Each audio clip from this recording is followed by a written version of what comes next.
আমেরিকায় অবৈধভাবে বসবাসের দায়ে ১০৪ জন ভারতীয়কে হাতে পায়ে শেকল বেঁধে ভারতে পাঠালো ট্রাম্প সরকার।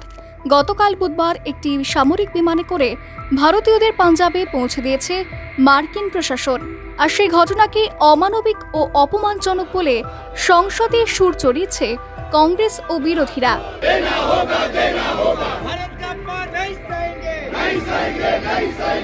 গতকাল থেকেই সামাজিক মাধ্যমে একটি ভিডিও ভাইরাল হয়েছে। সেখানে বলা হচ্ছে, ভারত থেকে ওই ১০৪ জন নাগরিক মার্কিন মুলুকে অবৈধভাবে ঢুকেছিল, তাই তাদের পায়ে শিকল ও হাতে হাতকড়ি পরিয়ে ফেরানো হলো। গতকালই সেনা বিমানে সে দেশের বসবাসকারী অবৈধ ভারতীয় অভিবাসীরা ফিরেছেন এ দেশে। সেই ঘটনাকে কেন্দ্র করেই সংসদে বিরোধী দলনেতা রাহুল গান্ধীর নেতৃত্বে বিক্ষোভ দেখায় কংগ্রেস। তাদের অভিযোগ, এই ঘটনা সম্পূর্ণভাবে অমানবিক। তাদের হাতে হাতকড়ি, পায়ে শিকল পরানো ছিল, যা সমস্ত ভারতীয়দের জন্য অপমানজনক একটি ঘটনা। এরপরেই বিরোধীদের সকল অভিযোগের ভিত্তিতে সংসদে মুখ খোলেন বিদেশমন্ত্রী। এদিন রাজ্যসভায় দাঁড়িয়ে কেন্দ্রীয় মন্ত্রী এস জয়শঙ্কর বলেন, এই ঘটনা নতুন কিছু নয়। প্রত্যেক বছরই আমেরিকা থেকে প্রত্যাপনের ঘটনা ঘটে থাকে।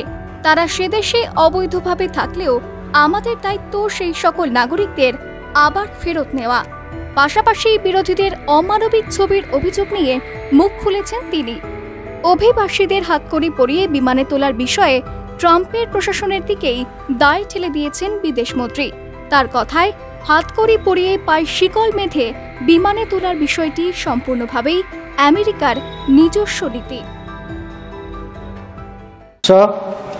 The House would also share the view of the government that it is in our collective interest to encourage legal mobility and discourage illegal movement. In fact, illegal mobility and migration has many other associated activities also of an illegal nature. Moreover, those of our citizens who have been inveigled into illegal movement themselves become prey to other crimes. They are trapped into both moving and working under inhumane conditions. Members are aware that unfortunately there have even been fatalities in the course of such illegal migration. Those who have returned have also testified to their harrowing experiences.